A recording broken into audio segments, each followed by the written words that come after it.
Muy buenas tardes. Buenas tardes. Bienvenidos. La Secretaría Municipal de Culturas y Turismo da la bienvenida a los panelistas del conversatorio La Cita y sus tradiciones, en el contexto de la celebración de la Fiesta de la Cita 2023, donde presentaremos aspectos poco conocidos de esta tradición que nació en nuestra ciudad y se ha extendido a otras ciudades de nuestro país y allende nuestras fronteras.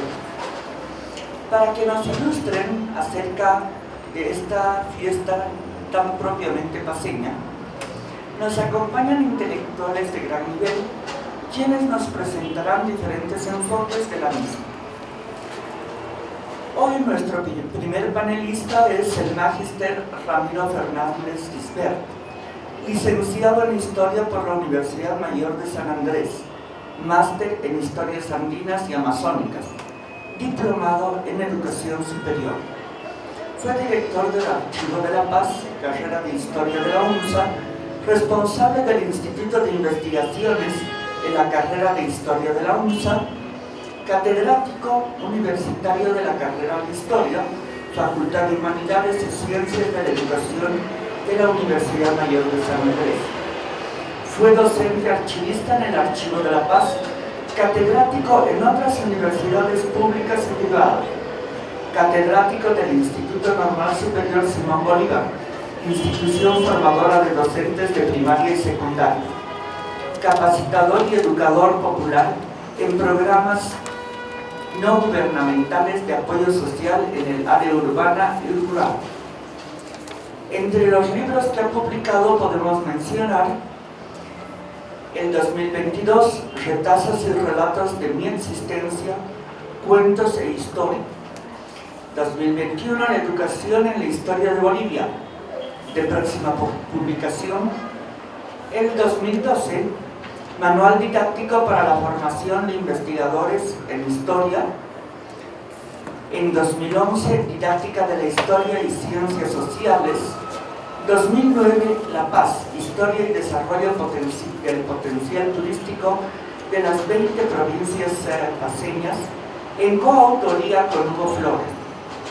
2007, Resistencia indígena, poder local, desarrollo agropecuario en los Andes, Colegio Nacional de Historiadores Bolivianos, Universidad de Informática Boliviana, subsede La Paz.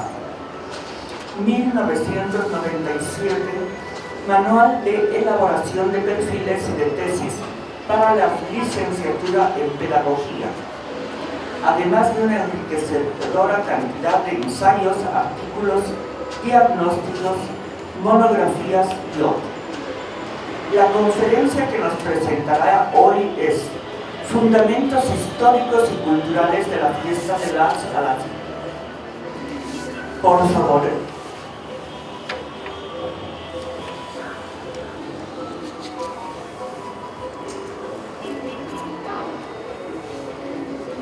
Tengan ustedes muy buenas tardes. Primero un saludo a Ivica, que ha sido muy gentil en invitarme. También a la señora y a Randy, un colega de muchos años creo ya. Bueno, generalmente quiero partir de esto, ¿no? Generalmente venimos a una conferencia a escuchar algunos relatos, algunos cuentos que ya escuchamos hace décadas, hace, no sé, tanto tiempo sobre lo mismo. En realidad hoy día lo que yo quiero hacer es plantear algunas preocupaciones, algunas reflexiones sobre cómo entendemos esta fiesta. Entonces, pienso que, por ejemplo, la fiesta de la Cita es un fenómeno muy complejo de estudiar por su multidiversidad, porque tiene un ámbito muy humano, un ámbito social, un ámbito económico, cultural, político, y podríamos decir que tiene un abigarramiento histórico muy marcado. Por eso es necesario reflexionar en el pasado y en el presente. Cuando digo abigarramiento, digo que tiene muchas dimensiones, no es tan fácil entender el complejo de la fiesta de la Alacita. Por eso yo no voy a describir, no voy a hablar solamente de algunas cosas, sino voy a cuestionar algunas interpretaciones que se hacen sobre esto. Primero, nos invita a preguntarnos la fiesta de la Alacita sobre los mitos, sobre los cuentos, sobre los relatos urdidos y tejidos sobre su existencia. Seguramente con muchos datos reales, pero también con mucha imaginación. Una imaginación que se recrea año tras año y nos hace pensar en esta construcción de las identidades permanentes, que no son identidades fijas que se mantienen en el tiempo, sino que se van renovando, se van adaptando a cada coyuntura, a cada momento político, a cada momento histórico. Por tanto, esta complejidad nos invita también a ver los fundamentos de su historia, cómo ha surgido, cómo es que nosotros mantenemos y qué cambios ha vivido esta fiesta. La próxima, por favor. Primero tenemos que reflexionar sobre las fuentes. Generalmente, todas nuestras reflexiones se basan en fuentes arqueológicas y fuentes antropológicas. Pero fíjense, una última, digamos, un último descubrimiento o un último elemento que se utiliza para hablar sobre las Alacitas es sobre las islas prehispánicas. Una isla que ha sido traída, ¿sí?, ha sido recuperada, que sirve para interpretar qué es el Equeco.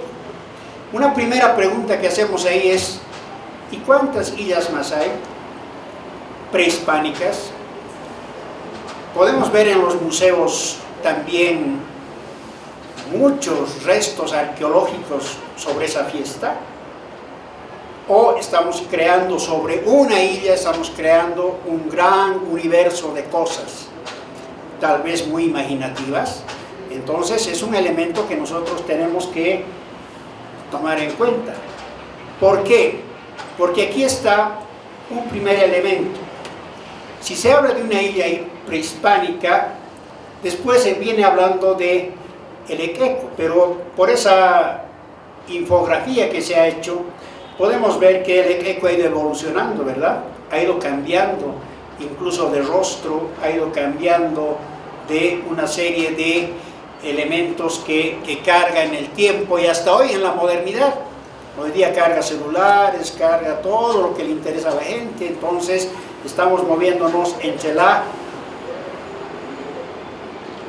tradición y la modernidad. Entonces, un elemento importante de esta fiesta es entender, ¿sí?, que hay un debate sobre el origen, el mito del origen de esta fiesta.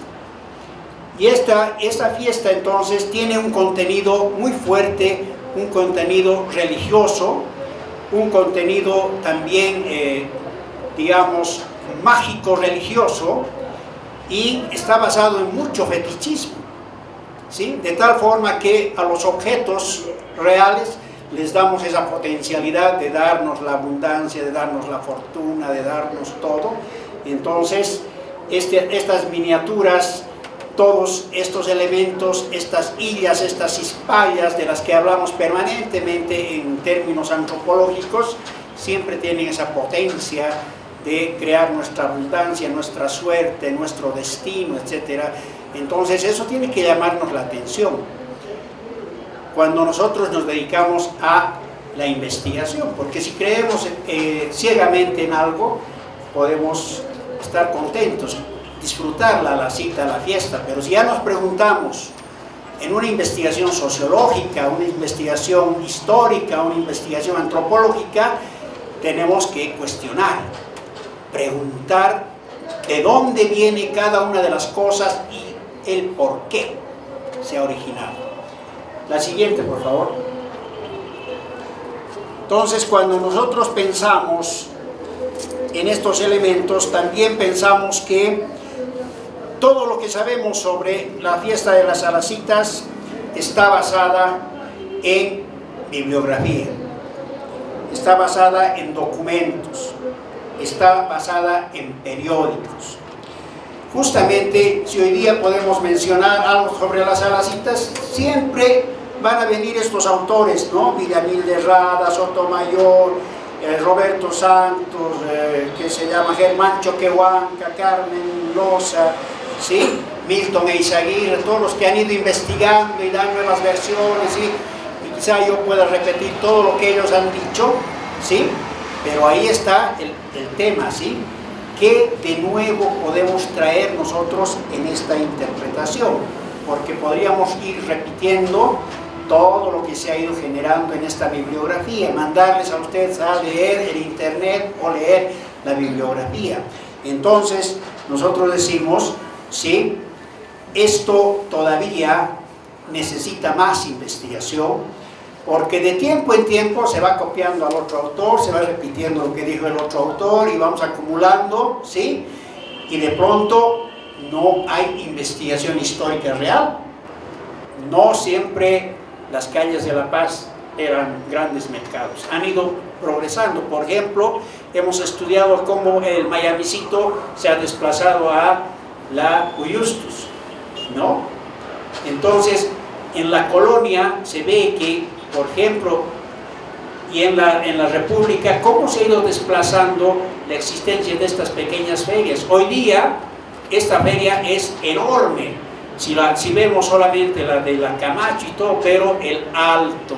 Si ustedes van a Tupiza, yo he ido a ver a las citas en Tupiza, en Santa Cruz, en todo lado. Y para finalizar, he trabajado mucho tiempo con artesanos y he visto que hacen exportación de equecos.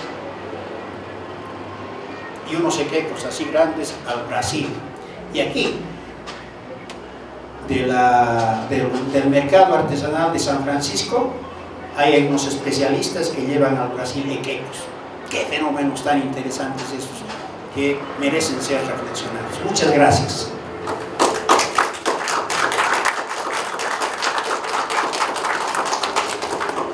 Muchísimas gracias, Ramiro. Has dado una línea con tu ponencia y una línea que nos lleva a reflexionar, que nos lleva a verificar hechos, fechas, figuras. Muchísimas gracias.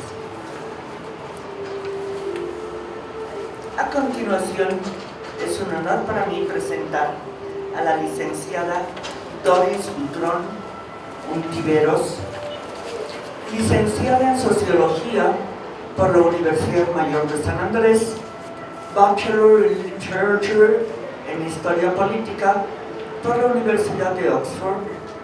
Entre sus muchos libros emergentes de sus trabajos de investigación, podemos mencionar El problema del campesino en la política boliviana, con particular referencia al departamento de Cochabamba, 1936-1946.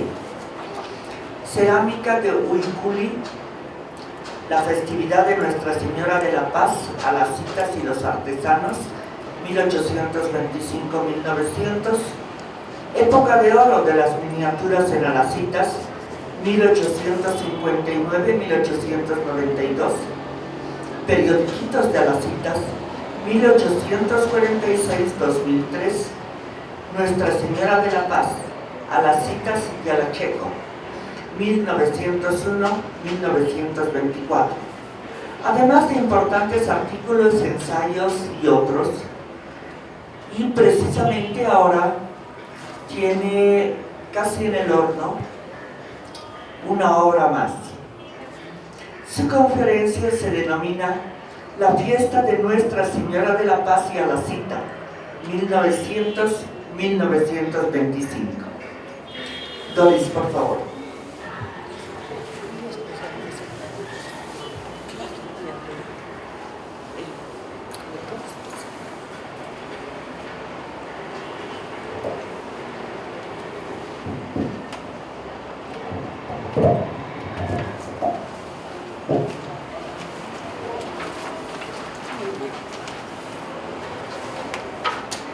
Buenas tardes.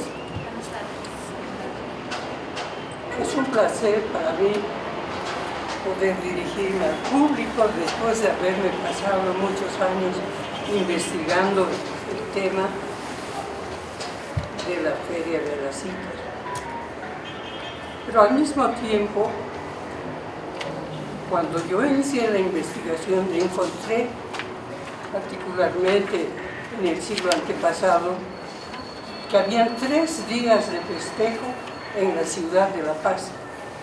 No, y eran una serie de eventos que uno decía, bueno, es de a las citas, ¿qué es? ¿Qué no es?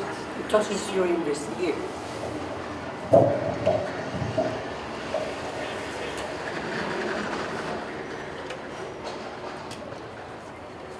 Este trabajo se circunscribe al periodo de 1901 a 1924 y el tema del trabajo es Nuestra Señora de la Paz y a las Citas.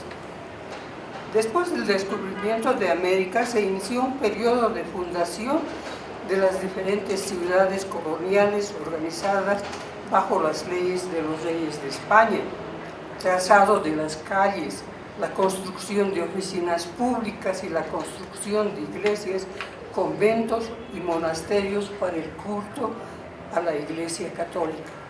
Posteriormente, por diferencias entre miembros de las fuerzas reales, estalla la Guerra Civil.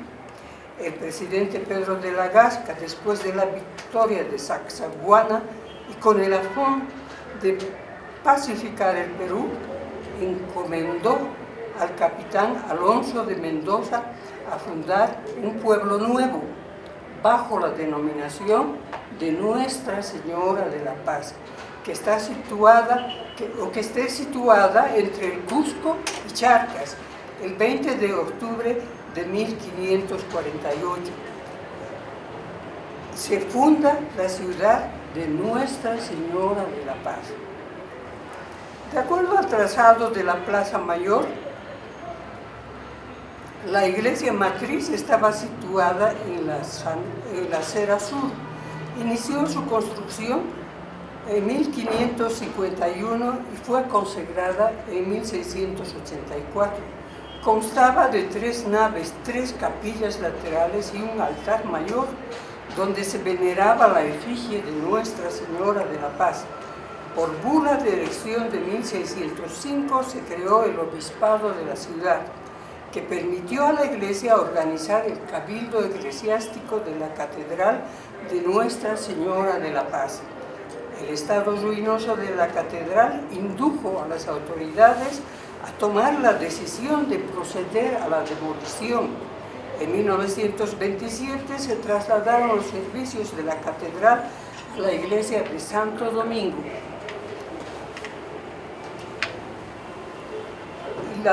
La iglesia de Santo Domingo se convirtió en la iglesia catedral provisoria, donde permaneció hasta 1932. Después de 105 años, los enseres y santos retornaron a la catedral reconstruida. Nuestra Señora de la Paz. El culto de Nuestra Señora de la Paz se originó en la Catedral de Toledo y se respalda en 2 episodios. El año 657, el diácono Ildefonso fue posesionado como arzobispo de la Catedral de Toledo. Estudioso de los libros sagrados, demostró devoción a la Virgen y a su festividad. Y cuando los seguidores de Elvidio negaban la virginidad perpetua de María Ildefonso los defendió la virginidad perpetua de María y escribió un libro con ese argumento. En la víspera de la fiesta de la expiación, Ildefonso fue a la iglesia a medianoche con su familia y el clero y el pueblo a cantar maitines. Al entrar a la iglesia vieron un inmenso resplandor. Atemorizados huyeron todos los fieles, dejando solo a Ildefonso. De pronto, la Virgen, acompañada de espíritus, se la vio frente a Ildefonso y manifestaba: quiero honrarte con este don del cielo y darte por mi mano esta vestidura gloriosa de la que usarás en mis festividades. Y poniendo la casulla sobre los hombros, desapareció. Los fieles, al enterarse del milagro, custodiaron la casulla al Sagrario de Toledo. La iglesia de Toledo dispuso celebrar el 23 de enero en honor de San Ildefonso y el 24 de enero la fiesta de Nuestra Señora de la Paz, o de la descensión de la Virgen Santísima y entrega de la casulla en la Catedral de Toledo. El segundo episodio, en 1087, se refiere cuando el rey Alfonso VI conquistó a los moros con la condición de que estos se queden en la Catedral de Toledo como mezquita. El rey se ausentó dejando en manos de doña Constanza, su esposa, y el arzobispo Rodrigo la administración de la ciudad. Ellos trataron de rescatar la catedral y los moros tomaron las armas para defender el convenio. El rey, al enterarse, retornó y decide dar un escarmiento a doña Constanza y al arzobispo y a los cristianos. La población cristiana, vestida de luto, salió en procesión de penitencia. Los árabes, al ver el peligro que amenazaba a la ciudad, suplicaron al rey el perdón a los cristianos de que ellos convenían en la dimisión de la iglesia. El rey consideró que la situación era obra divina, de providencia. Perdonó a los cristianos, a Constanza y al arzobispo, y se cobró la catedral. Ese día, el 24 de enero, se celebraba la fiesta de la descensión de la Virgen y se la denominó Día de Nuestra Señora de la Paz. La efigie antigua de Nuestra Señora de la Paz fue obsequiada por el rey Felipe II, obra realizada en el taller de Jerónimo Hernández, de madera policromada, en posición sentada, lleva al niño en el brazo y en el otro un cetro. Posteriormente, la efigie fue sustituida por la Virgen que hoy se venera en la catedral. Se cree que la trasladaron de la ciudad de Potosí. Se la puede vestir, se mantiene sentada y es apta para sacarla en procesión. Tanto la Virgen como el niño lucen preciosas pelucas y pestañas y tiene la piel blanca y sonrojada. Fiesta patronal de Nuestra Señora de la Paz. Una de las referencias coloniales de la fiesta tutelar de la ciudad de La Paz encontramos en el bando publicado el 22 de enero de 1800 a don Antonio Burgundio, gobernador, intendente, y Juan Caballeros, comandante general de armas, que expresaba que todos los vecinos, estantes y habitantes de esta ciudad acompañen a la estandarte real que ha de salir de paseo la tarde en las vísperas, todos a caballo, y los que no lo tuviesen salgan a pie con el sombrero apuntado, y lo mismo ejecuten el día siguiente a la misa y sermón que se ha de celebrar en esta Santa Iglesia Catedral. Ventanas y tiendas, según se ha estilado, sin excusa ni omisión alguna, bajo la multa y penas que en mí reservo, las que se aplicarán y exigirán irremisiblemente con atención a la calidad de los inobedientes. En el periodo republicano, la solemne celebración de la fiesta no hubiese sido posible sin la participación de las autoridades civiles y eclesiásticas, de los devotos y pueblo en general, de los artesanos con sus trabajos en miniatura, en las alacitas y las diversiones tradicionales profundamente enraizadas en esta fiesta que dura el 23, 24 y 25 de enero. Con anterioridad a la fiesta, el Cabildo Eclesiástico se encargaba de la programación de los oficios religiosos, como ser la novena, la víspera, la misa, la procesión e invitación a las autoridades locales y el gobierno central. La novena, en lo que se refiere a la novena, en el periodo de 1901 al 24, al igual que en el periodo colonial, el Cabildo se encargaba de los gastos de compra de cera, el servicio de limpieza, pago de honorarios al predicador de la novena y del sermón del día de fiesta y pago a los músicos u orquesta. La novena se llevaba a cabo del 15 al 23 de enero. El horario oscilaba entre las 6:30 y 7:30. Además, se rezaban a las 6 otras novenas y en las mañanas y en las tardes a devoción de los fieles. La víspera se inicia entre las 6:30 y 7 p.m. con el resto del último día de la novena, que incluía letanía, sermón, salve y bendición. La población en continuación se dedicaba al paseo por la plaza principal, visitando la feria de la cita, consumiendo los ricos dulces, pasteles, empanadas, refrescos, etc., participando de las rifas o suertes, de los juegos, observando los fuegos artificiales, mientras los músicos de las bandas militares brindaban sus selectos repertorios. Los mayores en los toldos instalados en la misma feria disfrutaban de los ricos picantes, ponches, anisados, licores, refrescos como el tehti y el chinchiri. Era toda una verbena popular de la población, de festejo a la patrona de la ciudad de La Paz. Los prestes ya habían engalanado la catedral provisoria para el día de la fiesta de Nuestra Señora de la Paz. La misa de fiesta. Desde la colonia, la misa de la fiesta,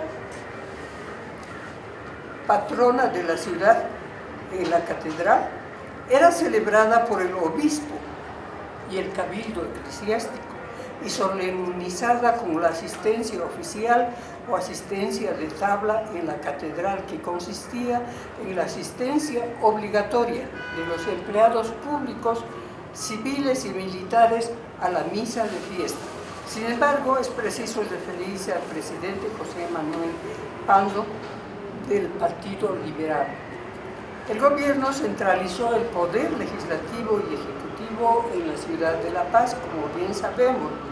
Los gobiernos liberales, el liberal doctrinario, el liberal radical, entablaron con la Iglesia y los conservadores intensas discusiones sobre temas como el liberalismo, el positivismo, el anticlericalismo, la libertad de cultos, y cuando las medidas adoptadas por el gobierno con relación al culto católico y las fiestas ocasionaron la reacción de la población católica y de la Iglesia. El presidente José Manuel Pando, el 19 de septiembre de 1903, con relación a las fiestas, decretó que quedan reducidas las fiestas cívicas a la nacional del 6 de agosto, aniversario de la fundación de la República. Las municipalidades no estaban autorizadas a declarar días feriados, no podían dictar ordenanzas para suspender el tráfico ordinario y despacho de las oficinas, y prohíbe a los funcionarios públicos, civiles y militares a concurrir oficialmente a festejos en cualquier fecha histórica que no sea el 6 de agosto. El mismo día se aprobó otro decreto que menciona Las asistencias de llamadas de tabla tendrán lugar en los días siguientes, es decir, se incrementa el Jueves Santo, 6 de agosto, aniversario de la Declaración de la Independencia, y los días de instalación de las cámaras legislativas. Las discusiones entre liberales y conservadores en este periodo son, es decir, el pueblo católico que respalda la posición de la Iglesia se ventilaron incluso en la prensa local. La posición oficialista en el diario y la posición conservadora estaba en la defensa. Las constantes críticas a las manifestaciones religiosas originaron que los municipios radicales presentaran el proyecto de ordenanza para la supresión absoluta de procesiones y demás ceremonias religiosas en las vías públicas. El 25 de junio de 1912 lograron que se apruebe la ordenanza. Desde la fecha quedan completamente prohibidas las ceremonias que se verifican en las vías públicas y que tengan por objeto exteriorizar el culto de cualquier religión, debiendo estas circunscribirse al interior de los templos, oratorios o conventos. Los católicos, descontentos por la prohibición, sacaron imágenes de santos y santas en procesión por la ciudad, pero no fueron escuchados por las autoridades municipales. Después de las elecciones de la ciudad, de municipios, las nuevas autoridades permitieron que se autorice la procesión del Viernes Santo, Corpus Christi de la Virgen del Carmen, pero lo que no pudieron impedir fue las procesiones de iglesias alejadas de la ciudad, y tampoco pudo impedir que los devotos asistan a la misa con sus efigies e imágenes, con o sin acompañamiento de músicos y bailarines, y pidan la bendición. La noche del 24 de enero de 1916 se llevó a cabo efectivamente una procesión claustral de Nuestra Señora de la Paz en la catedral. A continuación nos vamos a referir a los devotos de Nuestra Señora de la Paz. En 1831, según el reglamento de la policía, el intendente debía reunir a fin de año a los miembros de un gremio para la elección del maestro mayor y su segundo, y darles el título gratis. Cada gremio tenía su santo de devoción. El gremio de los indígenas matarifes de carne de cordero, cuya patrona era Nuestra Señora de la Paz, fueron aceptados para participar en la fiesta de Nuestra Señora de la Paz en calidad de prestes. Se encargaba el altar de la Virgen y armar los arcos y portales para la procesión. Al preste y a sus ayudantes los denominaron arqueros. Por los escándalos y borracheras al pie de los arcos, desde 1859 se les prohíbe armar arcos. Para cumplir sus obligaciones piden al maestro decorar el altar de la Virgen, y los alcaldes se encarguen de las naves laterales con láminas de santos y altares portátiles. En 1908 se prohíbe la ornamentación de las fachadas de las iglesias para festividades religiosas. El maestro mayor y alcaldes del gremio de indígenas viajeros ayungas o fleteros, que prestaban servicios de transporte de carga de coca, fruta y alimentos en carretas, recuas de mulas y caballerizas en la ruta de Yungas-La Paz, contaba con su santa patrona, Nuestra Señora de la Paz.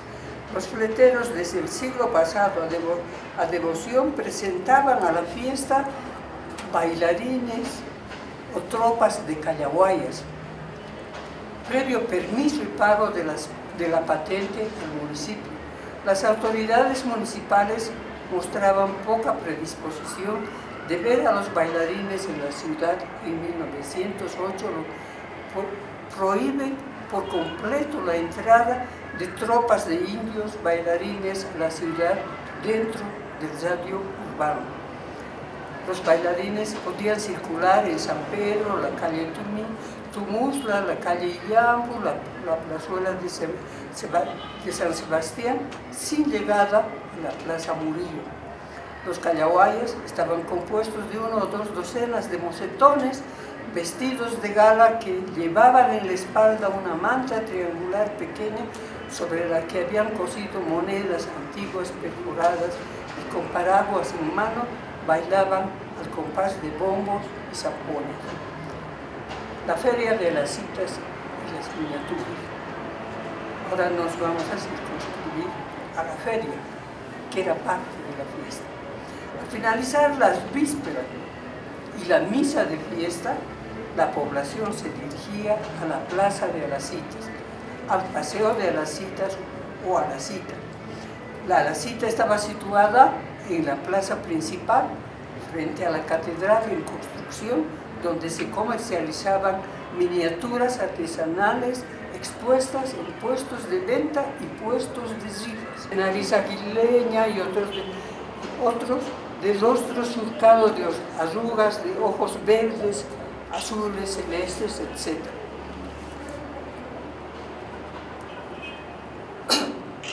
Las miniaturas de Alacitas también estaban sujetas, se exponían para rifas.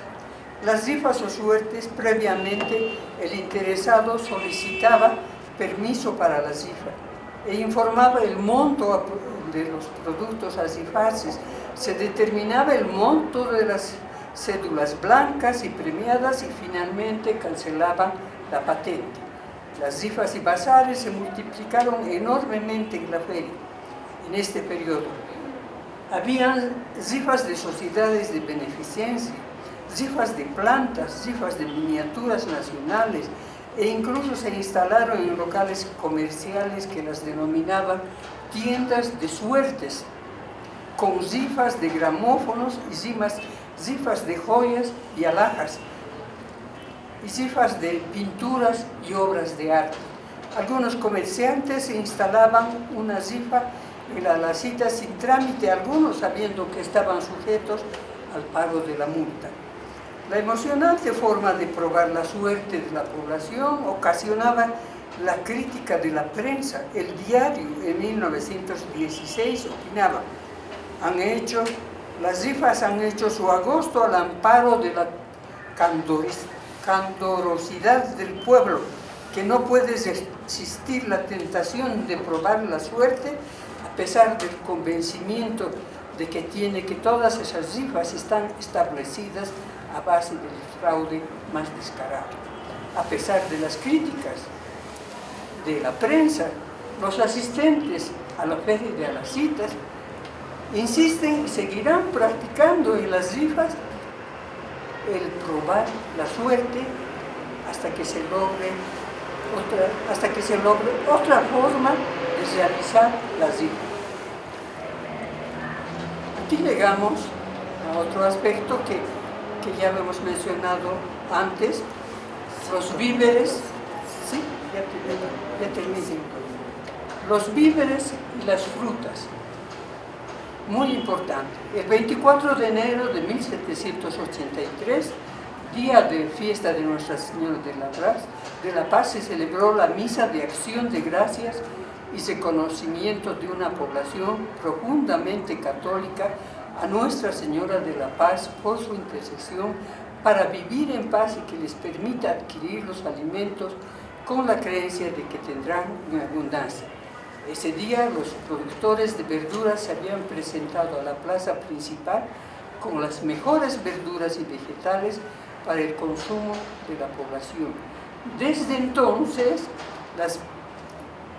los productores agrícolas se presentaban a la feria de Alacitas con los mejores productos de verduras, frutas y carne. La población, el 24 de enero, compraban los productos agrícolas con la creencia de que si compras alimentos en las Alacitas tendrás abundante alimento durante el año. Era el mito de la abundancia en la ciudad. Diversiones tradicionales, los juegos. Las solicitudes para establecer juegos ante el municipio eran consentidas por las autoridades policiales. Estos juegos aparecían en las noches, durante los días de la fiesta. En este periodo los juegos son observados por estar o no estar sujetos al azar o a la suerte y sufren constantes prohibiciones. Unos ejemplos tenemos los juegos de anclas, la ruleta, la maraca, el voy al sol, a la luna, etcétera, etcétera. Los periodiquitos. La Feria de Aracilsa cuenta además con la presencia de los periodiquitos desde 1846. El periodo de 1901 a 1924 se registra un total de 57 periodiquitos y 7 libritos. Los periodiquitos se presentan en 2 o 3 columnas, utilizando mayormente 4 páginas. Las ilustraciones se fueron integrando a las publicaciones utilizando caricaturas grabadas por artistas locales y adornos de figuras grabadas en las imprentas. En sus páginas se registraban noticias locales, cuyo tema central era la vida política, los políticos, los militares, avisos clasificados, etc., redactadas con fino humor y, si la noticia amerita, se llega a la sátira. Las retretas. Las retretas son conciertos que las bandas del ejército interpretaban desde el siglo antepasado en las noches del 23, el 24 y el 25 de enero para amenizar la fiesta mientras la población paseaba alrededor de la Plaza Murillo degustando panecillos, pasteles y dulces y comprando miniaturas y participando de las rifas y los juegos. Gracias.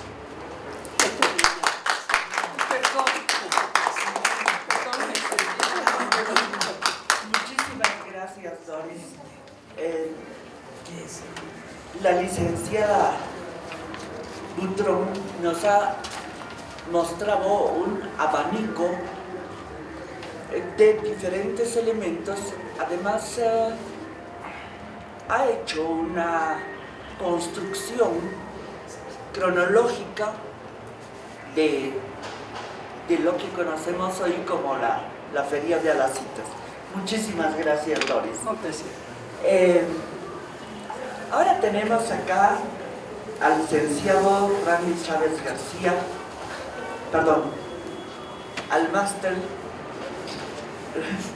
Randy Chávez García, licenciado en Historia por la Universidad Mayor de San Andrés en 2009, magíster en Investigación Científica por la Universidad Pública del Alto en 2018, ex responsable de investigaciones históricas en el Gobierno Autónomo Municipal de La Paz de 2008 a 2015, seleccionado entre varios jóvenes profesionales por el programa Mi Primer Empleo, exdirector de la carrera de Historia de la Universidad Pública del Alto.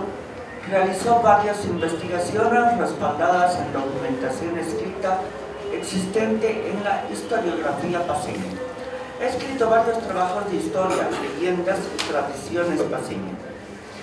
El trabajo que ha preparado para hoy se denomina Testimonios históricos sobre el Acheco o Iquicu. Por favor, Rani. Muchas gracias, muy buenas noches a todos los presentes.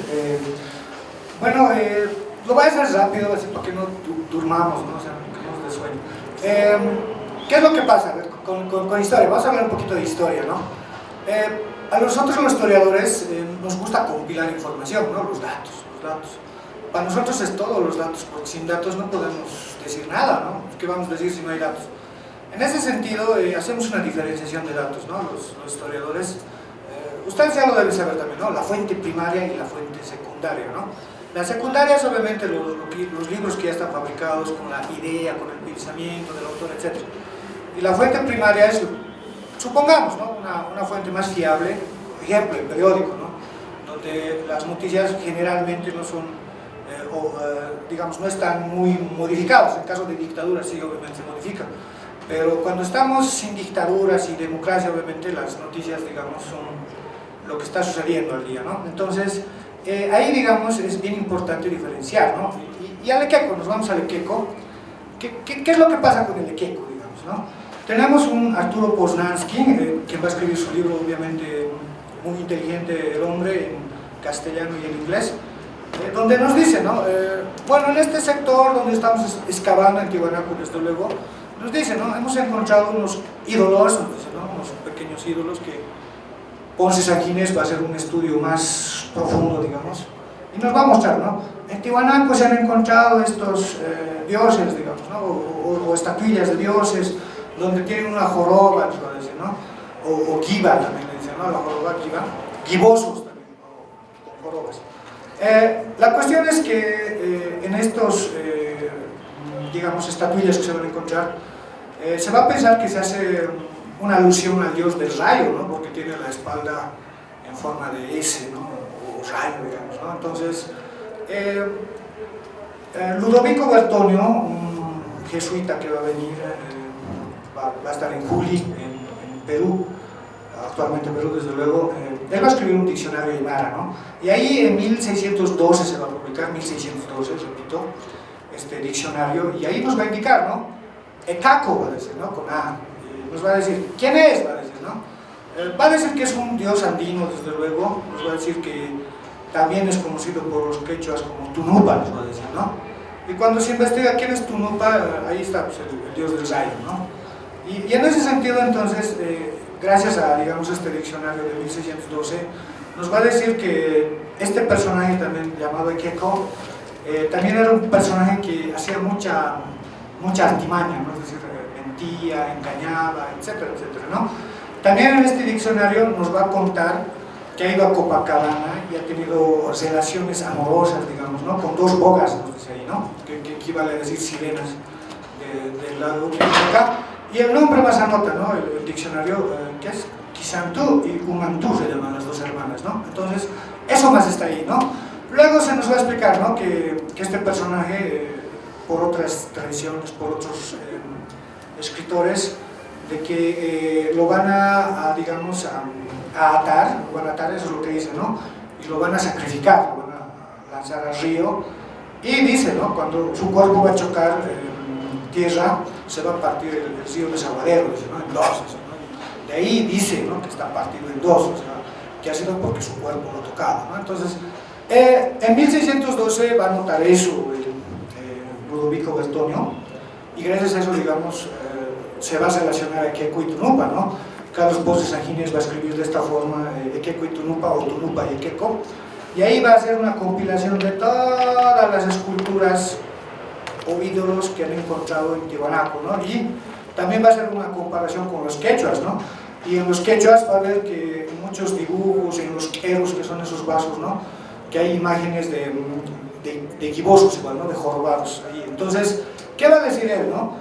Que, bueno, Ponce Sanginés va a decir que los gibosos o los jorobados eran una especie de tocados por Dios, ¿no? O sea, por el dios del rayo.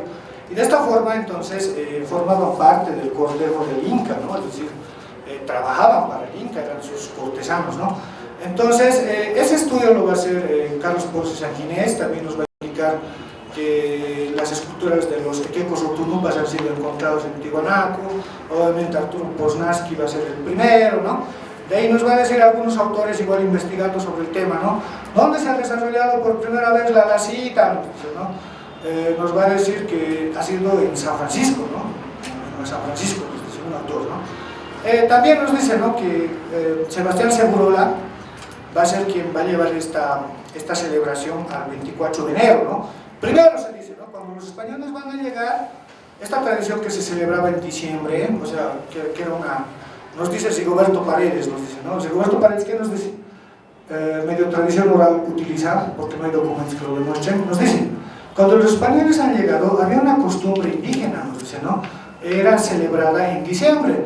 Esta costumbre consistía en obsequiarse pequeños talismanes o amuletos, si quieren llamarlo, illas y espallas también lo mencionan. En esta fiesta, ¿no? En diciembre, que está relacionada con el Inti, ¿no? Con el Inti Raymi. Entonces, ahí dice que se obsequiaban estos amuletos, y de ahí nos dice, ¿no? Que Chalacita, dice, ¿no? Chalacita, que era una especie de intercambio, que luego se va a modificar en la colonia y va a ser Alacita, de compramia, ¿no? Se va a cambiar la palabra. Esta tradición entonces es muy antigua, no es española desde luego, sino es indígena desde luego, y va a ser, se la va a cambiar el 20 de octubre, después se la va a llevar el 24 de enero, eso lo dice Rigoberto Paredes, ¿no? Y ¿por qué lo va a llevar al 24 de enero? Nos dice, ¿no? Después del asedio, nos dice, ¿no? Que aquí han sufrido los españoles, casi los matan de hambre, más o menos haciendo las paces lo va a trasladar, ¿no? Sebastián Segurola era devoto de la Virgen de Nuestra Señora de la Paz. Muchas gracias, licenciado, por mostrarme la imagen, nunca la había visto, me he sorprendido cuando la he visto. Bueno, entonces el devoto lo va a llevar al 24 y después de la misa, ¿no? Van a hacer una misa para la Virgen, pasando el mediodía, acaba la misa y comienza la cita, ¿no? Así se va a registrar, para etc. Ahora ya hay una preferia y todo, ¿no? Ya han cambiado las cosas también. Pero bueno, entonces nos va a decir eso, ¿no? ¿Qué más nos dicen los textos? Nos dicen, obviamente, que ciertas, digamos, esculturas se van a mezclar, ¿no? En la actualidad. Por ejemplo, los sapos traídos, digamos, los moldes de China, ¿no? O sea, los chinos hacen fumar a los sapos, se sabe, ¿no? Una costumbre de ellos, ¿no? Y sus sapos tienen monedas, ¿no? Ahí dorado, etcétera, etcétera. Esos sapos que están obviamente en China, que están en Corea, aquí también en la Feria de la Cita están, ¿no? Eso lo va a catalogar Luz Castillo Bacano, quien va a hacer el proyecto de declaratoria de patrimonio de la Cita también, ¿no? Ya sabemos que es patrimonio de la humanidad, y ahí va a ser un registro, ¿no? Donde va a registrar ella, en la actualidad, ¿no? Es bien chistoso esto, ¿no? De los gallitos, dice, ¿no? A veces les regalamos a una chica, ¿no? Para que tenga su chico o algo así, ¿no? Un gallito, digamos, ¿no? Pero en realidad el gallito había sido que anuncia un despertar, que anuncia un amanecer, que va a empezar algo nuevo a la persona que se les regala, ¿no? Entonces se han tergiversado, digamos, algunos significados también, ¿no? Bueno, hemos visto también el equeco cómo va a ir evolucionando, ¿no? ¿Podemos proseguir, por favor? Estamos viendo ahorita imágenes que son de Tiwanaku, ¿no? Ahí están diferentes gibosos o robados, ¿no? Que han sido excavados por San Ginés, ¿no? Ahí están, los ha catalogado él, como ven. Y aquí lo misterioso también, ¿no? Cuando va a encontrar estos ídolos, él va a hacer una diferencia. Va a decir, algunos de estos jorobados parecen mujeres, va a decir. O sea, hay la duda le van a hacer, ¿no? Al que va a catalogar. ¿Por qué? Dice, ¿no?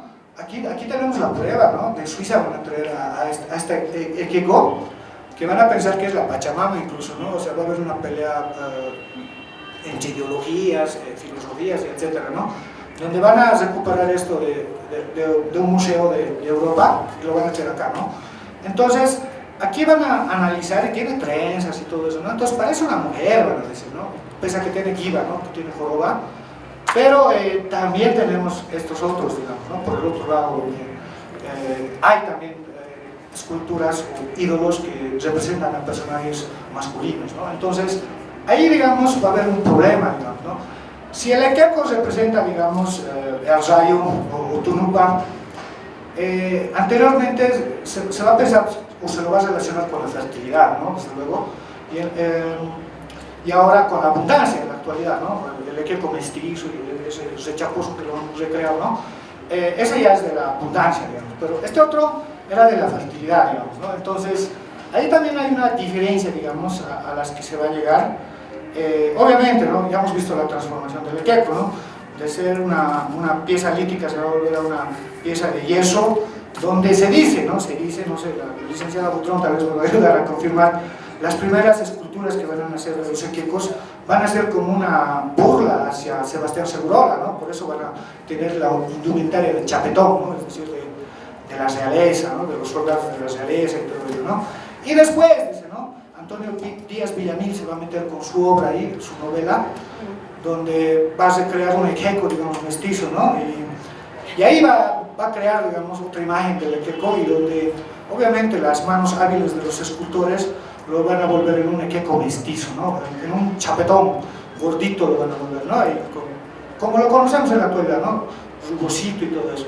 Entonces, de esta forma es bien interesante, digamos, ir concluyendo, ¿no? Obviamente el equeco, digamos, se lo ha obsequiado, eso también nos dicen, ¿no? Ponce San Ginés nos dice, se han encontrado varios amuletos, dice, ¿no? Topos, ¿no? Los que se prenden aquí, se sujeta la manta, etc. Se han encontrado amuletos con gibosos, ¿no? Es decir, con jorobas. También se han encontrado aretes con jorobas y también collares con estos amuletos, ¿no? Entonces, si nos damos cuenta, entonces, el dios Tunupa ha sido un personaje que sí ha representado mucho, que se le ha sentido mucha devoción, digamos, y no se la ha podido suprimir en la actualidad, ¿no? Porque, como sabemos, cuando se va a restituir a la cita, este personaje se va a recrear, ¿no? Lo van a reinventar los artesanos, y como lo conocemos en la actualidad, ¿no?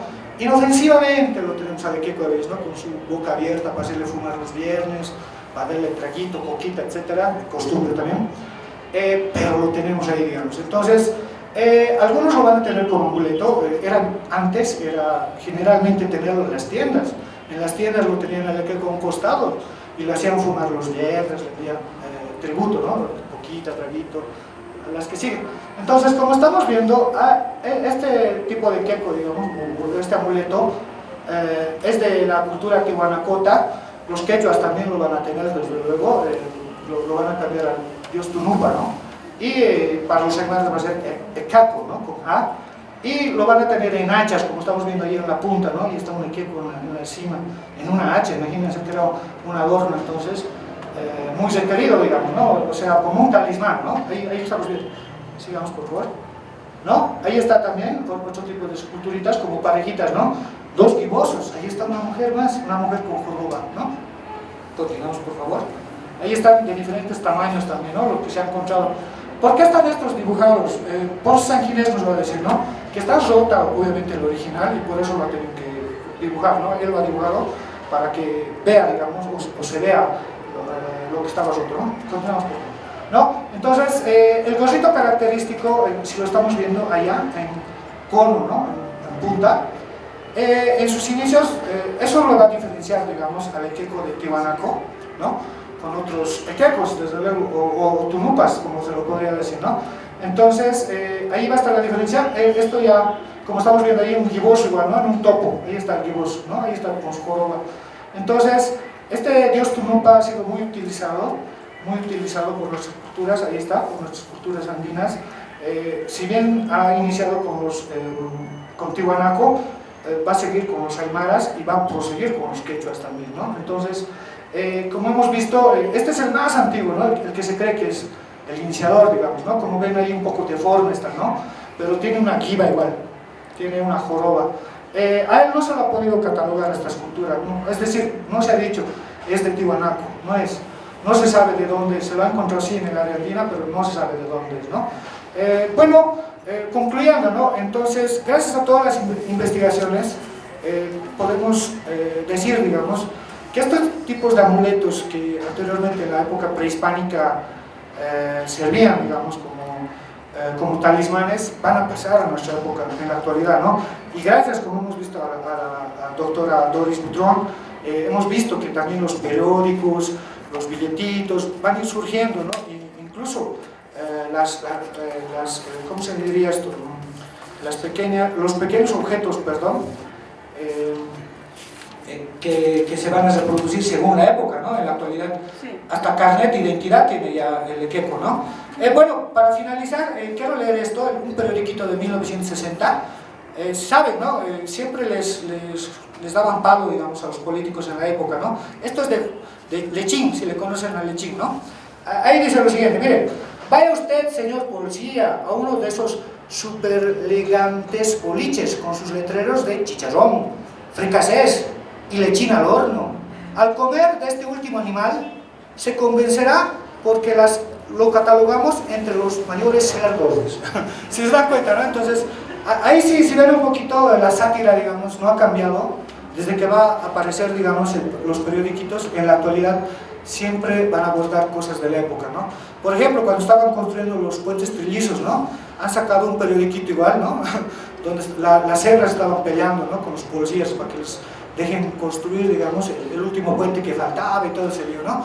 Y le han puesto un título bien interesante, ¿no? Algo con el Señor de los Anillos y las cebras mezclado, ¿no? Entonces, si nos damos cuenta, entonces, todo esto se ha ido mestizando, es producto del sincretismo, desde luego, como somos una cultura mezclada entre lo quechua, entre lo aymara, y todavía si van a Potosí nos dicen, ¿no? Yo no soy Colla, nos dicen, ¿no? Se alteran todavía. Yo vengo de otro lado, te dicen, ¿no? O sea, se ofenden cuando les dicen collas a los potosinos, ¿no? Como han visto, creo que hasta por TikTok creo que está alguien comentando ahí, ¿no? Los potosinos no somos collas, está diciendo, ¿no? Bueno, son problemas, digamos, que hay que solucionarlo, y ahí tenemos los documentos, digamos, que lo demuestran, y lo más importante, no tergiversemos lo que es nuestro, ¿no? Se ha declarado patrimonio las rutas de la Lacita, ¿no? Pero la pregunta es, perdón, se ha declarado patrimonio las rutas de la Lacita. Debería pensarse bien qué declaratoria también se le va a dar, ¿no? A veces hay que trabajar en un equipo multidisciplinario, ¿no? Historiadores, sociólogos, antropólogos, arqueólogos y todos los demás, para llegar a una conclusión muy buena también, ¿no? Porque entre equipos sacamos mejores cosas. Yo no estaba muy de acuerdo con la declaratoria que se le ha dado a la Lacita, pero es cuestión de historia, ¿no? Cuestión de historia, por cuestión de historia. Muchas gracias, ha sido un placer, muchas gracias. Muchas gracias, Randy. Realmente has hecho toda una exposición en torno al Equeco, y en las últimas figuras donde presentaste las figuras gibosas que originalmente se supone que fueron las iniciales, nos recordaste también una costumbre cruel que había en nuestra ciudad, que creo que se ha ido perdiendo, espero por lo menos.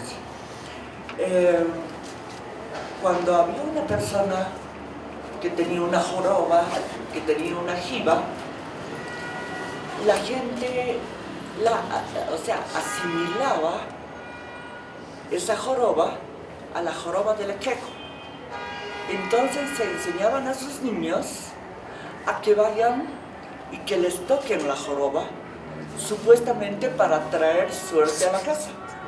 Si es que no había un niño que vaya a tocar la joroba a manera de chiste, de juego, entonces se tocaban el taco del zapato que representaba esa jiba o joroba. Bueno, no quiero dejar pasar la oportunidad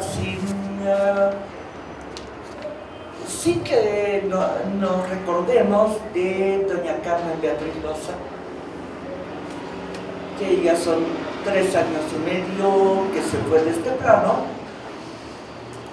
y que fue una de las principales impulsoras de la declaratoria de la Feria de Alacita como Patrimonio Inmaterial de la Humanidad por la UNESCO. Bueno, pues muchísimas gracias. Mis disculpas por haber comenzado tarde, han habido imponderables, pero creo que sí, hemos tenido conferencistas de gran nivel y que nos han dado una visión bastante completa de nuestra feria. La Secretaría Municipal de Culturas y Turismo agradece a nuestros conferencistas por haber compartido con todos nosotros los importantes temas presentados. Muchísimas gracias y buena noche. La Paz, ciudad de movimiento, Gobierno Autónomo Municipal.